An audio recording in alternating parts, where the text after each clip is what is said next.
അപാകതയായിട്ട് ഇപ്പൊ ഞാൻ കഴിഞ്ഞ മീറ്റിംഗിൽ നമ്മളെ ഫായിദ ഇതിൽ വെച്ചിട്ട് അന്ന് സംസാരിച്ചപ്പോ ശശിയില്ലേ അവ 90% ഈ മണ്ണാർക്കാട് മുനിസിപ്പാലിറ്റിയുടെ വരുമാനം ബിൽഡിംഗ് ഓണേഴ്സിന്റെ വരുമാനമാണ്. അല്ലാതെ പരിശോധിച്ച് നോക്കി അപ്പൊ അവർക്കൊരു പരിഗണന വേണമെന്ന് ഞാൻ പറയുള്ളൂ. അല്ലാതെ നമുക്ക് വേറെ ഒന്നുമല്ല ഇത്. അതൊക്കെ അപ്പൊ അവിടെ മുനിസിപ്പാലിറ്റിയിലെ സ്റ്റാഫിന് ശമ്പളം കൊടുക്കണം, ഇവിടുത്തെ വികസനം നടക്കണം, മറ്റുള്ള ഒരുപാട് കാര്യങ്ങളുണ്ട്. ഇതൊക്കെ നടന്നു പോണെങ്കിൽ വരുമാനം വേണ്ടേ? അപ്പൊ വരുമാനവും വേണം, പക്ഷെ അവരെ ഉപദ്രവിക്കുകയും ചെയ്യരുത്. അപ്പൊ ഞാൻ പറഞ്ഞ് കാട് കയറി പോയിക്കൊള്ളു, ക്ഷമിക്കുക. എന്നോട് ഇതാക്കുക നമ്മളെ ഞാനൊരു ആശംസ 2 വാക്ക് പറഞ്ഞ് നിർത്താൻ വേണ്ടി നിശ്ചയാണ്. അപ്പൊ അങ്ങനെ പറഞ്ഞു വന്നപ്പോ പറഞ്ഞതാണ്. അപ്പൊ നമ്മുടെ ഒരുപാട് പേര് കാര്യങ്ങൾ അത് സംസാരിക്കാണ്ട് ഞാൻ നിർത്തുന്നു. നന്ദി, നമസ്കാരം.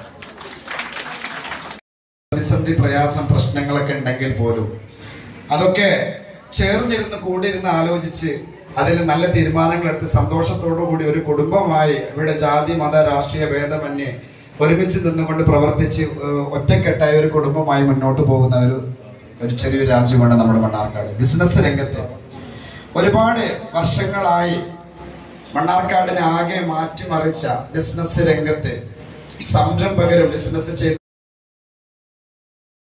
ലഭിച്ചിരിക്കുന്നു.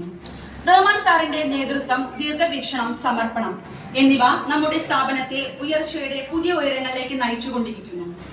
അദ്ദേഹത്തിന്റെ ആയിരക്കണക്കിന് ജനഹൃദയങ്ങൾ കീഴടക്കിയ നമ്മുടെ പ്രിയപ്പെട്ട ഗായിക കുമാരി തീർത്ഥ സുഭാഷിനെയും വേദിയിലേക്ക് സ്വാഗതം ചെയ്യുന്നു.